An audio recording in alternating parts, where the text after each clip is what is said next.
Today's episode is actually the honoring and the remembering of a life well lived. My dear friend Ruth Ann Polston went to heaven last week, and so a few years ago, I brought her into the studio and we did a podcast together. And it was a great delight for me to see this woman at 92 or 93 years old sit here and share from her heart and love the camera and the lights, and she could just navigate it all. But that was a woman that lived life with intention and with purpose. She was always on purpose. And I've had the rare opportunity to sit at her feet for the last 4 years. And it's been a great honor for me. And now she's in heaven and I'm grateful. But I'm going to miss her dearly. I'm going to miss her dearly. But guess what I know? She left great deposits in me of live a life that has intention to it. Be impactful. Be on purpose. Don't just waste your life. Have some intention. Don't just waste your time. Be intentional with it. And so she lived that way to her very end. She always wanted to make a difference in somebody's life. And I watched it. I watched it in a restaurant. I watched it at the nursing home. I watched it in the hospital as she would talk to the staff and to the doctors and the care teams. And she'd always say to them this: "Thank you so much for coming to work today. I needed you."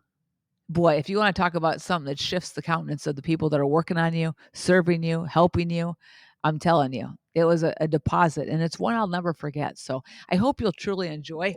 You'll truly enjoy this podcast, and it's a classic. So it's in honor of my dear friend Ruth Ann. So be blessed and enjoy.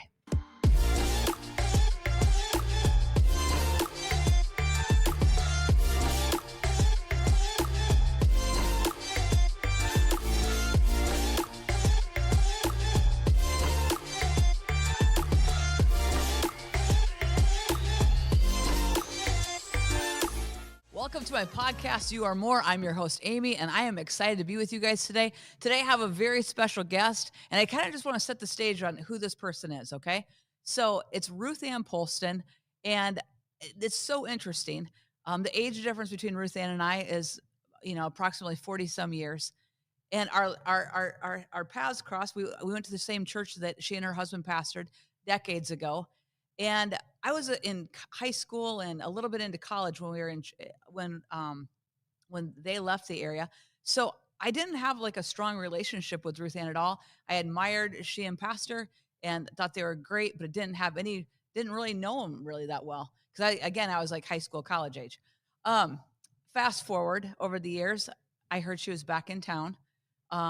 Maybe like 10 years ago, I think it was. And I didn't have any real connection there. And I saw her a few years ago. And when I saw her, something on the inside of me kind of went, And we spoke for just a few minutes. And then let's fast forward about 6 or 7 months ago. I was on a walk. For those of you who listen to this podcast, I go out on walks in the mornings, and that's my time. I seek the Lord. I try to get my plan for the day and figure out what my next steps are. And I was on a walk, and I just kept thinking about her over and over. She was just on my mind. And I'm like, Lord, what the heck?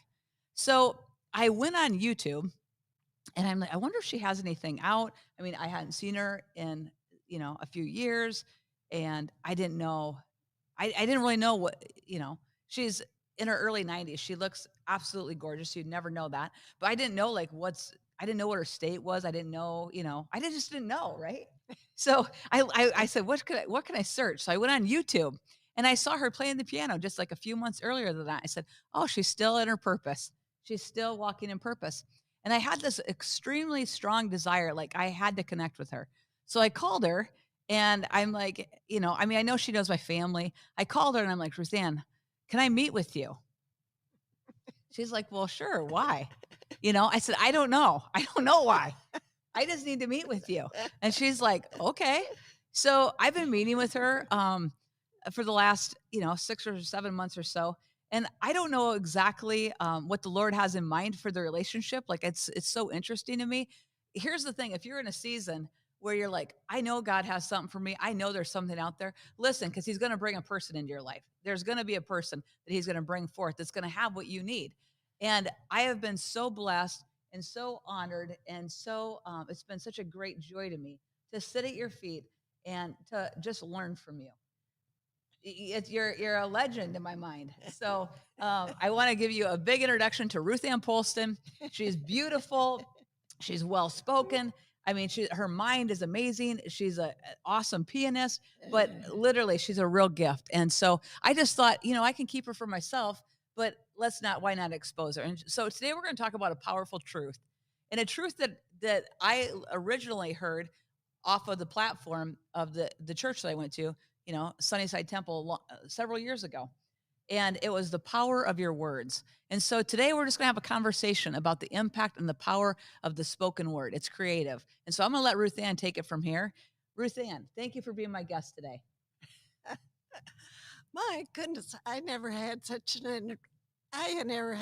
a wonderful introduction. I wondered who you were talking about. Well, I'm happy to have you here. I don't doubt it 1 minute, Amy, that God didn't arrange our getting together.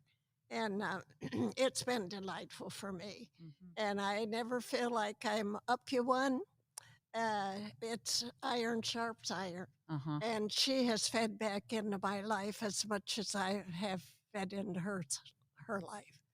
And so now here we are together. Yeah, we're going to talk about the power of the spoken word. I tell you, we are all probably a creation of the words that have been spoken to us in our entire life. And even when you were little, sometimes I've been in a store where I've heard somebody talking to their children, and I thought, oh, I wouldn't even talk to an animal that way. But they have to reap what they sow. And so if we can get a hold of this truth, we can not only change our own life, but we can change the life of others. And we live in a mutual world. And I think, just as Amy, she talks about what she has done for me, I've never heard a negative word out of her in her life. I mean, no wonder she's got the biggest real estate in the whole area. And she makes me want to be a realtor. It's crazy. And as I walk through this place here, which is absolutely lovely, I sense that she's put her own aura, excuse me, not the best word for Christian word, but anyway, she's put that over all of her people. And she's so believable. And she's so authentic. Everything she says resonates, and you can tell that they feel it's such a privilege to hear. Well, okay, now down to the nitty-gritty. I'd like to just say, when did this word thing get so important? Well, you know how God made the world? He made it with his word. This was a cosmos of nothing. And one day God said, I will make this world myself. And he didn't get a hold of something and said, now, okay, I'll do this, I'll make this. No, he spoke it into existence. First thing he said was, let there be light. And there was light. Later on, he said, let there be a firmament. And there was. Let there be. That's all he said. Let there be. Well, we all know that story pretty well.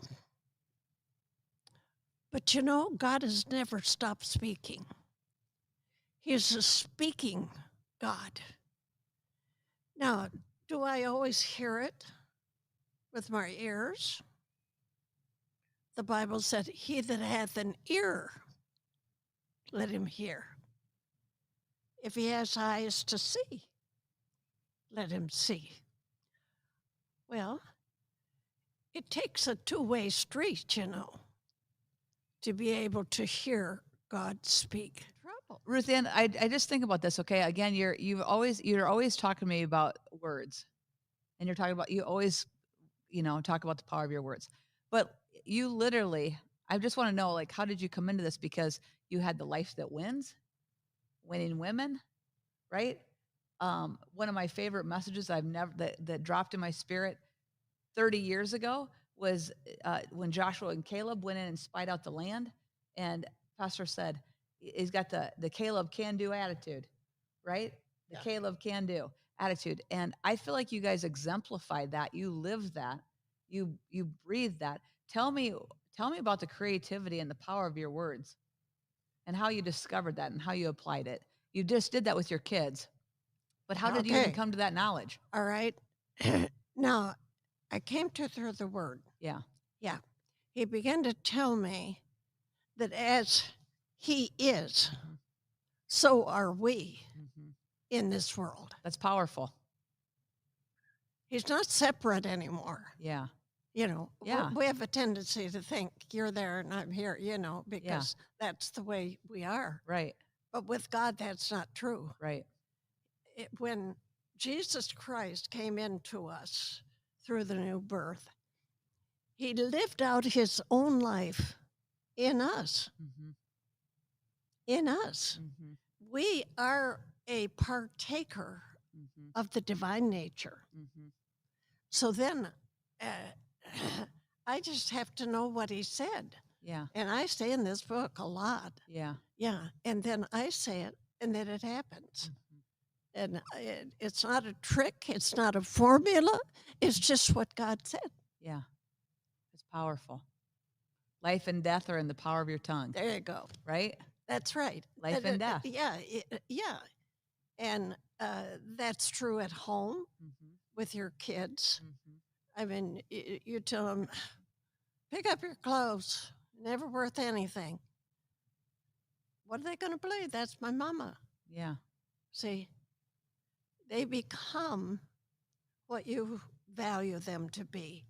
How are you going to get that across? With your words. Every night when I'm tucking my kids in bed, I sing to them and I make up songs.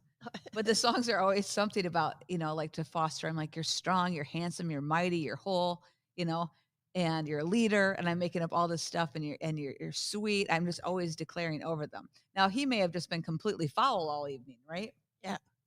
But when I get in bed with him and lay down with him, then I'm singing over him. And to my daughter Faith, the same thing. I'm like, you're beautiful, you're strong, you're awesome, you're a great leader. And I had the greatest privilege. Steve and I were at conferences a few weeks ago, and they are showing us the books. They wrote little books down. And Faith, they had in Facebook, describe yourself in 3 words. And she wrote beautiful, smart, and kind, right? And then it says, how do you know that? Oh. And she said, my mama tells me that every day. Wow. And you know what? It really hit me. They're always listening. He creates the fruit of the lips. I'm like, they're always listening. And so how powerful it is. I mean, I always think about the power of your words. Like what you speak over yourself is really critical. What you speak to yourself is really critical. What you speak to others is really critical because it literally, you can sink a ship or lift it really high, can't you? That's right. I think the devil himself knows this power because in the wilderness, right after Jesus' baptism, he was driven into the wilderness to be tempted. Why was that necessary? So we would know how we could overcome his suggestions, his works, because the devil is a liar from the beginning, and he will lie to you and tell you what you're not. God will tell you what you are. See, and if you don't know that, you could fall in the wilderness, into a wilderness experience. I, Ruth Ann, don't even believe it's possible for you to complete all that you're supposed to be working on this earth and doing on this earth without this knowledge. Yes. Yes. Well, God has an inbred radar, you know, Mm-hmm. that if you're willing and you're obedient, that you will know when to speak and when not to speak. Mm-hmm. But I want to finish this about the enemy, because if there's anything he hates this word of God, because God spoke and it was done. Mm-hmm. That's how he made the universe. Mm-hmm. Yeah. And so um, when in the wilderness, 3 times he was hungry. Mm-hmm. He hadn't eaten for 40 days. Mm-hmm. And so he tempted it with hunger. Mm-hmm. You know, he said, and you know what? Satan knows the word, and he used the word. Mm-hmm. He said, why, this is what it says in the word. Why Mm-hmm. don't you cast yourself down here and tell these stones to be made bread? Mm-hmm. You know, Mm-hmm. what a wily devil he is. Said, you Mm-hmm. better know the difference. Mm-hmm. And it 3 times. And you know how Jesus answered him? 3 times he answered him with, it is written. Mm-hmm. He told him what his father said. Mm-hmm. It is written. Mm-hmm. And after the 3 day, or however long they were in, they were in the desert for 40 years. And so after that, it said, and the devil left him for a little season. Yeah. See? He doesn't leave you for long. He's always chirping. Isn't that right? Right? He's a chatterbox. He is a chatterbox. They say that the average human being has 60,000 thoughts a day, and Yeah. and 90% of those thoughts are all negative. Yeah. And most of those thoughts. So we are like conditioned in our human nature to go negative. We're conditioned in our human nature to speak negative. Like you're actually stepping back out of your human nature when you speak the opposite. And when you speak the word of God, and when you speak positive, and when you speak affirming things, Yeah. right? You're Yeah. stepping out of human nature. Yeah. And it creates, I mean, everyone knows that there, I mean, whether it's new age people or whatever, there is power in your spoken word. That's right. There's power. Yeah. There's power. I remember that when I first got in real estate, I didn't have any business, right? I mean, obviously I'm new. I didn't have a lot of business. I would knock on doors and, hand out apples saying I'm fresh in the business, hire me and start packing. But literally I would just visualize and speak. I have more listings than anybody in the Cedar Valley. My company, my signs are everywhere. They're everywhere I go. My signs are everywhere. My signs are everywhere. My signs are everywhere. We're impacting the community in a positive way. We're impacting the community that now we're going to start to impact on a national level. Like literally, I'm always speaking that way. And sometimes I have egg on my face, and sometimes it looks like I'm just getting kicked in the head. And sometimes it can look like you're losing, but you're not. They'll never lose. You're not. No. There's just so You much can't power. But the trick is you come in agreement with the thoughts. Yeah. Back off. Yeah. You can't do it. You've never been able to do it. Oh, they're smarter than you. They're more talented than you. Yeah. There's always this chirp. Yeah. You know that scripture that says, "Why take you the thought?" Yeah. Saying. Yeah. Once you take the thought, mm-hmm. you're going to say it. Mm-hmm. And is it, why take you the thought? Mm-hmm. See, if it's a negative thought, don't accept it. Mm-hmm. No. Yes. Speak the opposite. Mm-hmm. Yeah. You know, this caught on, God speaking. And in the Old Testament, they fought a lot of battles, Mm-hmm. and they did it physically. We fight spiritual battles in the New Testament by the Holy Spirit dwelling in us. And so it was Joshua, and he was fighting. They fought the Lord's battles. Yeah. That's how they came about. That's why Israel is where it is today. And so they fought actual physical battles. And Joshua was in a battle, fighting the Lord's battle. And the enemy the sun was going down, and he said, I don't have enough time to finish this battle. And he said, don't have enough time. So you know what he did? He said, son, stand still. You know what happened? It stood still. It stood still. See? And the Bible said there wasn't ever a day like it when God hearkened to the voice of a man. Yeah. See? Yeah. He caught it. Uh-huh. He caught it. That's what God did in the beginning. Yeah. And so he said, well, that'll work for me. Yeah. I'm fighting the Lord's battle. I remember one time we had a car full. We were pastoring in Texas. And there were a lot of, on the trip there, we had a whole carload of people, and we were taking them to a convention. And all of a sudden, there was a thunderstorm that was followed by tornadoes. Yeah. And we came to a creek. And when we did, this creek had risen up till it was right up to our door. And he said, honey, I hope I can get over this creek.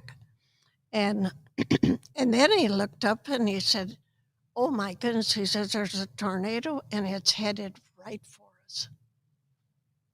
And he said, you pray and I'll drive. Yeah. Okay. So I did. Yeah. And when it was over with, he said, you know, honey, while you were praying, I watched that tornado. He said it came right to the front of the car. He said it went right up over the car. And I looked in my back mirror, and he said it came down and kept going. Wow. Yeah. So I don't have to talk to tornadoes every day. Yeah. Yeah. No. But I do have to talk to the bullet points that the devil sends my way. Uh-huh. Yeah. Yep. And when I haven't done that, I have suffered for it. Mm-hmm. Yeah. Because the devil comes to tell you what you're not. Mm-hmm. I know I was getting ready with about 25 girls that were going to start. They were the ones that, the nuts and bolts that helped put Whitney together. And we always had a big meeting at my house. You know, you sold that house, you said 3 times after we moved. But anyway, we were meeting. And all of a sudden, right while I'm doing it, he said, the devil spoke to me and said, you're not worthy to do this. Well, what else is new? You know. But right then I thought, well, if I'm not worthy to do it, I shouldn't be doing it. And right then I began to question myself. Mm-hmm. And I accepted it. Mm-hmm. Yeah. It said, even though the thought comes, you don't have to say it. Right. But I made the mistake of saying it. Yeah. And I said, I'm not unworthy. I'm not worthy to do this. Somebody could do this better than I could. Mm-hmm. You know what happened to me? What? I couldn't hear. I couldn't hardly see. I couldn't wait for the meeting to get over with. I couldn't make sense. Nothing made sense. Yes. When you're stepping into something new, it's going to come after you, and it's always going to be a lessening. You're less than, you can't, you're not able. Who do you think you are? It's always going to be thoughts like that. Yeah, and you got to keep stepping and keep telling it to go to hell. Yeah, and tell those thoughts to go to hell. Sometimes I've literally had to say that. Yeah. No, go back to hell. Yeah. Yeah. I've literally said that. Like something wakes you up in the night. And it's always negative, always a casting down, always not able, It's always. Everyone knows what those always are, right? Yeah. You know it. It's common to our human nature. You have to say, no, not doing this today. Yeah. I think sometimes, as mothers, Mm-hmm. and your kids begin to grow up, and sometimes what you believe for them gets challenged. Yeah. And then you begin to internalize and think, I must be a bad mother. Yeah. The enemy tells you, you're not a good mother. Yeah. They wouldn't be challenged like that if you were a good mother. Yeah. And so you believe the lie of the enemy. Uh-huh. I did. Mm-hmm. I was sitting there because right then I was being challenged. And I said, Lord, I gave life to these kids. Mm-hmm. They're going to live forever somewhere. Mm-hmm. They're never going to die. They'll die in the body, but they're going to live somewhere. And I can't handle this. I'd rather die. And I kept telling God I'd rather die. And you know what? The devil answered me. Yeah. Set the time. I tell you, I got so scared. Yeah. I said, I got to get out of the house. I Uh-huh. ran out in the house. I got in the car. I went to a dead end street and I sat at the end of it. And I sat there and all I could think of, say, I want to live. Yeah. Okay. And I would say, I want to live. Lord, I want to live. And I thought about, I was a music major in college. And I had a song that I had to sing. We had a program, and you had to sing all the songs. And if that was your specialty, you had to sing the whole thing. And it was, I love life and I want to live. To drink of life's fullness, all it can give. And all I could think of was that crazy song. Not even a hymn. But I just sat there and over I sang, I love life, and the tears were pouring down my cheeks and crying because I didn't love life. I just said I wanted to die, Yeah. And But you spoke the opposite. But I spoke the opposite, and I sang it over. I want to live.